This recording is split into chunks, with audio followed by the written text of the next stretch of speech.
Con la ayuda de Yahweh. Shalom, good morning. Shalom, Good morning. Boker Tov. Good morning, Boker Boker. Tov. Shalom, shalom. Shalom. We're going to continue our study in the book of Shemot in chapter 20. So we read about the Yitro advising Moshe, and then we read how they prepared to receive the Torah, and basically they entered into covenant, and they said everything that Yahweh said, we will do. So it was like a entering into covenant, like a betrothal, and Mount Sinai is in smoke, and they sound a trumpet, and Yahweh called Moshe to come up, and then he's warning them. He told them to go back down, warned them not to break through to come up to the mountain. And so now we get to kind of the heart of this Torah portion in chapter 20, and we have the 10 sayings, or the 10 commandments. So we're going to read that in chapter 20. And we're going to say the blessing, and then I'll share my screen. One thing before you go to the blessing. When they pass through the waters, when Abba opened the sea for them, the sea of reeds, it's what happened there. It's an immersion. It's like they were through an immersion, all the people together. You know, it's very, very interesting how before making a covenant, the father wants them to go through the immersion first. That's very, very interesting. Yeah, that's one thing we were mentioning last time about a comment that I heard about the immersion or crossing through the water. It's like an immersion in like the mikveh, and how it kind of represents that they're crossing from an old person into a new person, right? Yes. An old self that is a slave to sin into a new person that is free, and they go from judgment, from famine, they go to having bread from heaven and living water, right? Isn't that awesome? And another thing is that Yahweh advises them or commands them never to go back through that way that they came. So never to go back to that land, you know, even though it has the onions and the meat and all the things that sometimes they desire to go back to. However, Yahweh told them not to go back to Egypt, and grave consequences came when they went back to Egypt. And that's why they had a problem, you know, at the time of the Babylonian king, because they made allies with Egypt. So, anyway. That's true. Okay, so let's say the blessing to get into this chapter 20, and to get the 10 things. Okay, ready? Ready. All right. So let's say, Baruch Hu et Yahweh Hamborak. Baruch Yahweh Hamborak Leolam Baed. Baruch atah Yahweh Eloheinu melech haolam. Asher bakarbanu Kohamim. V'natalanu et Torato. Baruch atah Yahweh noten haTorah. Amen. Okay, thank you guys. So let's share the screen. There we go. I'm gonna try to make it a little bigger. Okay. So we are reading in chapter 20. I'm going to read the first 3 verses. And it reads, And Elohim spoke all these words, saying, I am Yahweh your Elohim, who brought you out of the land of Mizraim, out of the house of slavery. You have no other mighty ones against my face. You do not make for yourself a carved image or any likeness of that which is in the heavens above, or which is in the earth beneath, or which is in the waters under the earth. I read a little more. Sorry, I read all the way 4. So I'm going to finish on 3. You have no other mighty ones against my faith. Amen. So let's hear the first 3 in the Hebrew. וידבר אלוהים את כל הדברים האלה לאמור. אנוכי אדוני אלוהיך, אשר הוצאתיך מארץ מצרים, מבית עבדים. לא יהיה לך אלוהים אחרים על פניי. Okay. You'll have no other Elohim before my face. Elohim Ahari. How does that read in Hebrew? Which one? Can you say it? The number 3? Yeah. So lo means no. Yeh. Let me make it a little smaller. Okay. Lo, and then Yihye. That means you shall not. Lecha, Elohim, Ahirim, Al, Panai. Panai, like on my face? Yeah. Before me, like before my face. Uh-huh. And then I like the verse 2. Anochi Yahweh Elohecha. I am Yahweh, your Elohim. Okay, let's read 4 through 6. You do not make for yourself a carved image or any likeness of that which is in the heavens above, or which is in the earth beneath, or which is in the waters under the earth. You do not bow down to them, nor serve them, for I, Yahweh, your Elohim, am a jealous El, visiting the crookedness of the fathers and the children to the 3rd and 4th generations of those who hate me, but showing kindness to thousands to those who love me and guard my command. Let's hear 4 and 6 in the Hebrew. לא תעשה לך פסל בכל תמונה אשר בשמיים ממעל, ואשר בארץ מתחת, ואשר במים מתחת לארץ.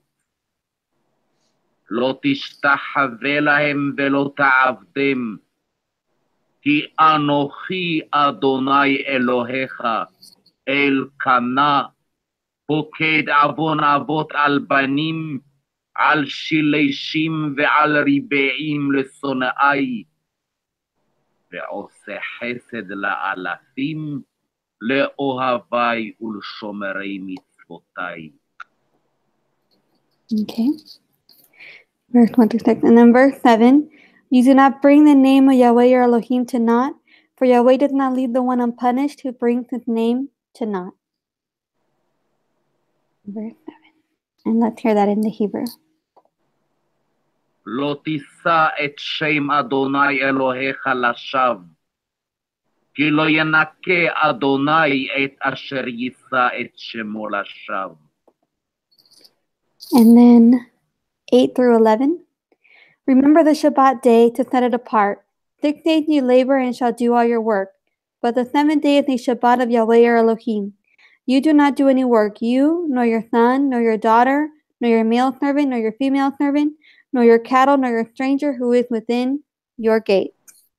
For in 6 days Yahweh made the heavens and the earth, the sea and all that is in them, and rested on the 7th day. Therefore Yahweh blessed the Shabbat day and set it apart. Very important commandment about keeping Shabbat. Let's hear that in the Hebrew. זכור את יום השבת לקדשו. 6 ימים תעבוד, ועשית כל מלאכתך. ביום השביעי שבת לאדוני אלוהיך. לא תעשה כל מלאכה, אתה ובנך וביתך, עבדך ואמתך ובהמתך, וגרך אשר בשעריך. כי 6 ימים עשה אדוני את השמיים ואת הארץ, את הים ואת כל אשר בם, וינח ביום השביעי. על כן ברך אדוני את יום השבת, ויקדשהו.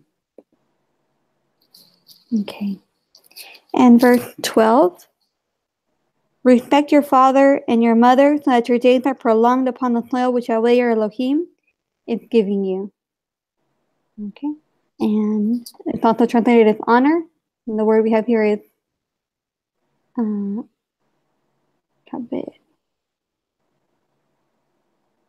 It's kabed. Kabed? Yeah, so to make something honorable. Like kabod? It seems like a similar root, right? Uh-huh. Okay, let's hear verse 12 in the Hebrew. כבד את אביך ואת אמך, למען יאריכון ימיך על האדמה אשר אדוני אלוהיך נותן לך. Okay. And verse 13 through 16, I'm going to read the next one together. You do not murder, you do not commit adultery, you do not steal, you do not bear false witness against your neighbor. So let's hear those in the Hebrew. There you go. לא תרצח, לא תנאף, לא תגנוב, לא תענה ברעך עד שקר. Okay. And so we have shaker like for lie. Right? Okay. And verse 17. You do not covet your neighbor's house. You do not covet your neighbor's wife, nor his male servant, nor his female servant, nor his ox, nor his donkey, or whatever belongs to your neighbor. Let's hear that in the Hebrew. לא תחמוד בית רעך, לא תחמוד אשת רעך, ועבדו ואמתו ושורו וחמורו, וכל אשר לרעך. Okay. And verse 18 and 19. And all the people saw the thunders, the lightning flashes, the sound of the ram's horn, and the mountain smoking. And the people saw it, and they trembled, and stood at a distance, and said to Moshe, You speak with us, and we hear, but let not Elohim speak with us, lest we die. So they were afraid of what they were seeing. Let's hear that one in the Hebrew. כל העם רואים את הקולות ואת הלפידים ואת קול השופר ואת ההר עשן. וירא העם וינועו ויעמדו מרחוק.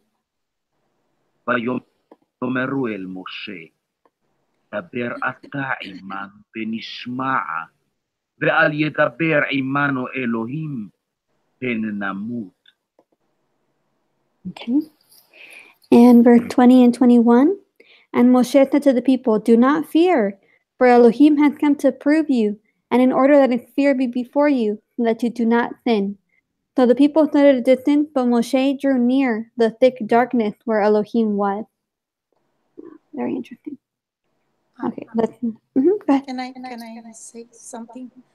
I was thinking about this verse where they're saying, don't let Elohim speak to us or with us, at least we die. Let's speak, let Elohim speak with you. Like, let Moshe be our mediator. And it's very interesting because Yahweh put a mediator between men and Yahweh. At that time, it was Moshe. And right now, the mediator is Joshua HaMashiach. And how it's not possible in a way to speak with Yahweh himself face to face, panim hapanim, but through the mediator, Joshua, who is perfect in his eyes. And we on our side, the only perfection that we have is the Lamb of Elohim, which is, Yeshua HaMashiach. So due to the nature of men, we cannot come before Yahweh, as we are. So, Baruch atah Yahweh. I mean, yeah, thank you. That's true. We need definitely our mediator, Yeshua, right? Let's continue. So Moshe drew near, right? So we're going to hear that in the Hebrew. ויאמר משה אל העם, אל תיראו, כי לבעבור נסות אתכם בה האלוהים, ובעבור תהיה יראתו על פניכם, לבלתי תחטאו. ויעמוד העם מרחוק, ומשה ניגש אל הערפל, אשר שם האלוהים. Okay. And we're on the final two verses, I believe, that the Parashah ends here. No, I'm going to double check. But, okay. Verse 22 and 23. And Yahweh said to Moshe, say this to the children of Israel. You yourselves have seen that I have spoken to you from the heavens. You do not make besides me mighty ones of silver. You do not make mighty ones of gold for yourself. So again, he tells them about not making idols or images to worship. So let's hear that in the Hebrew. ויאמר אדוני אל משה, כה תאמר אל בני ישראל, אתם ראיתם כי מן השמיים דיברתי עמכם, לא תעשון איתי, אלוהי חסד ואלוהי זהב לא תעשו לכם. And we'll continue 24 through 26, if we can finish the chapter. Make an altar of earth for me, and you shall slaughter on it your burnt offerings and your peace offerings, your sheep and your cattle. In every place where I cause my name to be remembered, I shall come to you and bless you. And if you make me an altar of stone, do not build it of cut stone, for if you use your chisel on it, you have profaned it. Nor do you go up by steps to my altar, lest your nakedness be exposed on it. So I think it's interesting, it says in verse 24, in every place where I cause my name to be remembered. So like there's times where you kind of like, I think, renew like the I don't know if it's the Ruach in people, kind of calls people back to him. He causes his name to be remembered. Amen. Let's hear the verses in Hebrew. And then And I was going to make a comment in regard to the do not make any carved image, to worship it, and how most of the cultures, unfortunately, in the world, they worship a piece of stone, or in those days, gold or silver, or a piece of a trunk of a tree, and they carved it and, confection it or whatever, and how it is prohibited. And even, like, for example, the Catholic Church, how they have images, in spite of being so clear in the Ten Commandments. I don't know why it's so difficult to understand. That Abba says not to make any image of whatever is in the heavens, on the earth, and underneath the earth. So what part of no they don't understand? I think we maybe try to justify the things that we do, right? Even though it's against Exactly. what we're Maybe studying or reading. name it with a quote like a saint, right? Or just in remembrance of this saint or that saint. It's prohibited. Bottom line, it's idol worship, idolatry, and it's punishable. Yeah, true.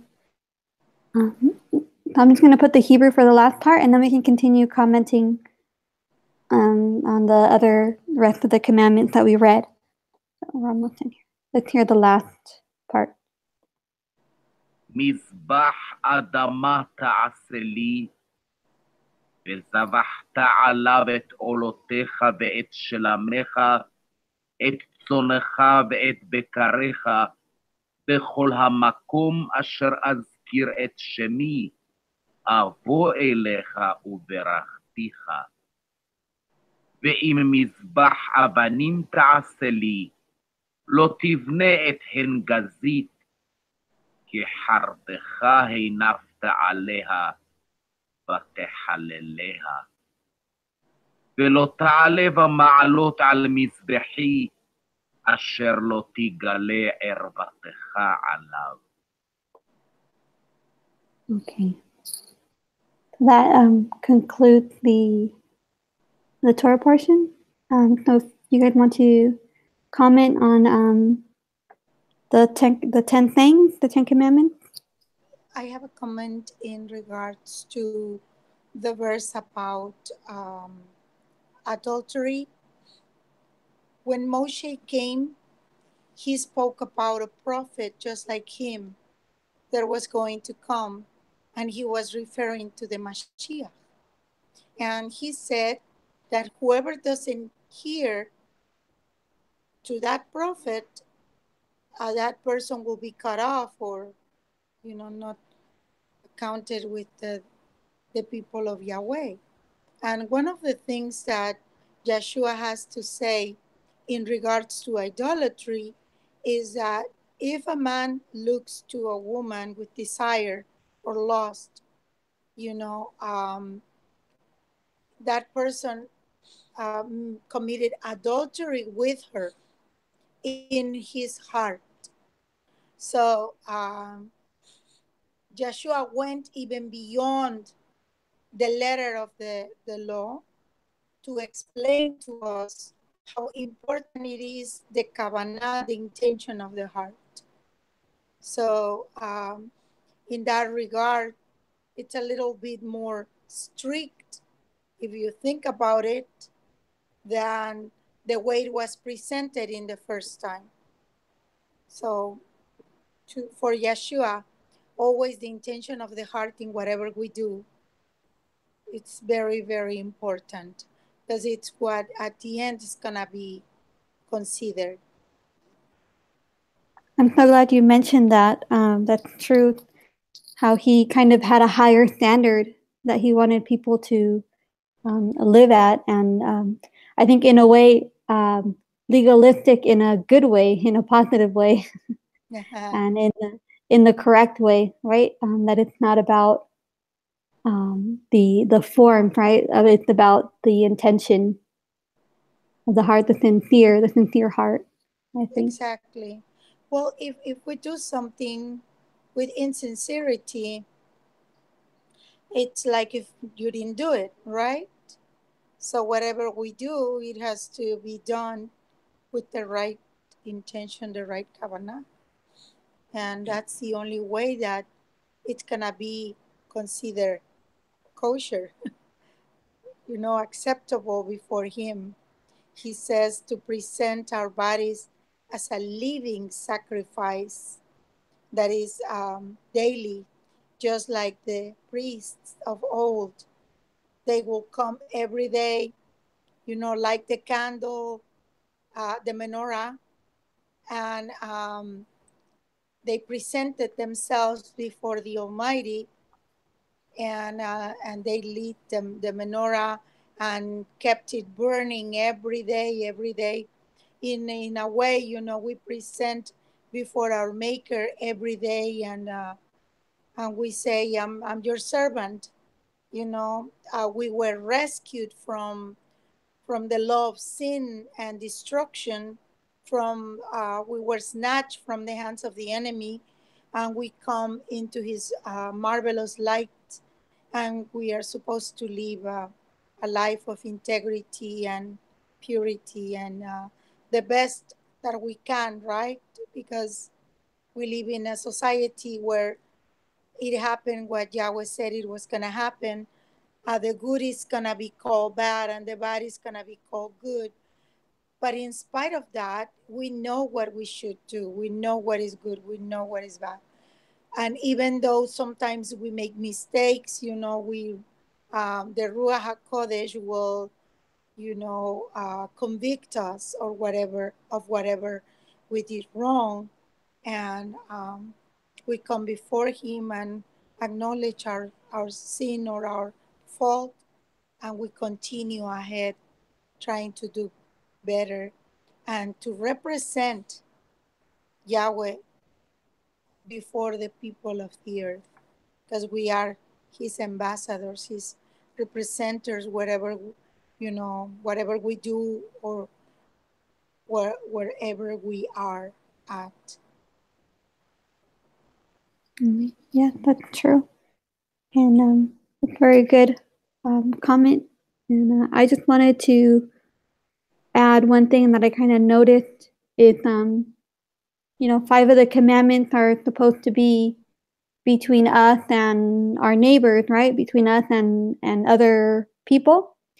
Mm-hmm. And I noticed how those commandments focus a lot on justice, just on being fair, and how we've heard that in this culture, right, at that time, how important it was for them just to have justice, and a king was a good king if he advocated for justice. So he's saying to respect the other people, to respect their property and their things, and also not to bear false witness, right? So don't lie to get somebody else in trouble, but uphold justice. And so Truth. I think it's yeah, And truth and justice. I'm glad you mentioned that, because the whole Torah is truth. It's number 9, which stands for truth, and it's the number of the bridegroom. So truth is a very, very important in Yahweh's kingdom. Because the other side is checkered, which is a lie, and that's the land of the enemy. Everything is a lie, a deception, a fantasy, something that is gonna be dissipated one day. Um, Sometimes we tend to get upset for what mandatory or a person who is in eminence is doing, and however, that is something that is going to pass eventually, and there is not gonna be any um, trace of it one day. And unfortunately, they think they are big shots. They're calling the shots. They're making history. However, whoever is acting in injustice and being unfair and doing the wrong things according to Yahweh's eyes, will be considered like nothing. One day, no one will even remember them. They are not gonna be, you know, brought to the memory anymore. So only those righteous kings and people, will be remembered forever. So whatever we do in this humanity, it's like a test for eternity. Very true. Yeah. And the other thing is, people often focus on the 10 things, the 10 commandments, but you can see that it continues, it keeps going. He continues to command them to, make an altar, and how they're going to make an altar. And then we're going to see in chapter 21, the commandments continue, and he has other regulations, right? And other guidelines for them. And we're going to continue reading those next week. Okay. One more thing, Janai. I like the comment on Rico Cortez made a comment about the five first commandments, about Yahweh. The first one is, I am Yahweh your Elohim. It's like, this is my signature, this is my name.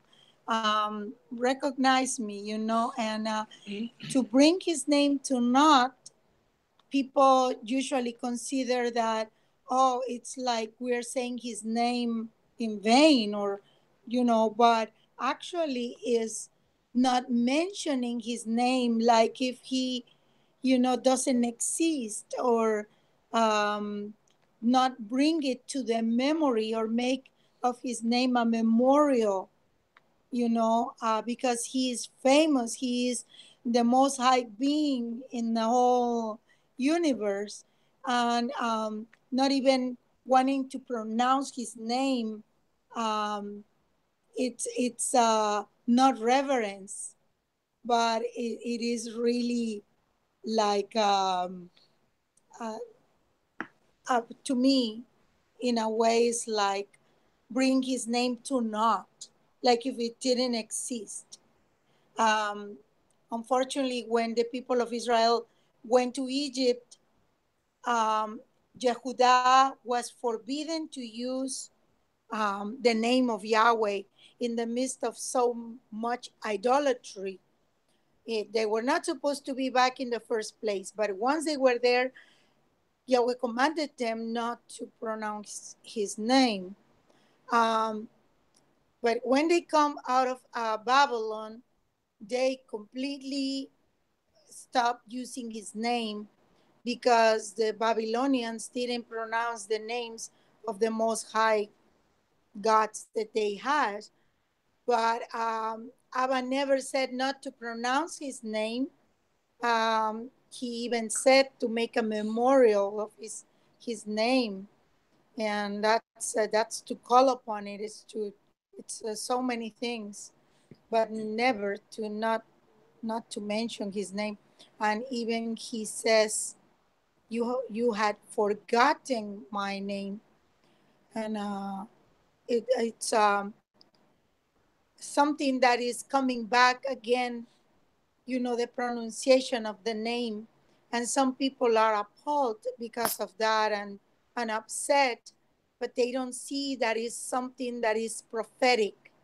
The fact that his name is being pronounced again, it is prophetic, because this is not given to the wise people, but it's given to the children, the little ones of Israel, you know. And he says that we all are going to be knowing him, from the little one of them to the oldest. And we know our Heavenly Father. We know He has a name, and we call upon His name, and we are saved, just like He said in His scriptures. And Psalm 91, it says that because you had known my name, it's very, very important not to pronounce it in vain, but to know it, to uphold it, to honor His name, and to know who is behind that awesome name.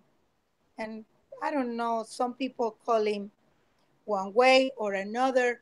We might have had a little bit of, you know, difference in that sense, but for the most part, I believe people are going to be recognizing the Almighty through His name. Every God in the whole universe has a name. So the creator of the whole universe, do you think he's not going to have a name? Or his name, will be forgotten? No, no. Lo aleinu. So may Yahweh help us, and, to continue upholding his name and honoring his name, and loving him, and expecting the second coming of the Mashiach, not as a humble servant to die on a stake on a tree, but as a conquering king on a beautiful white horse. So may Yahweh bless you and have an awesome day. Amen. Shalom. Thank you. Amen. Shalom, shalom. I don't know if Dad had any other comments he wanted to add. No, not right now. Shalom, shalom. Okay, so let's say the blessing to close. Amen. Okay. Baruch atah Yahweh Eloheinu melech haolam, asher natan lanu Torah emet v'chayei olam nata betochenu.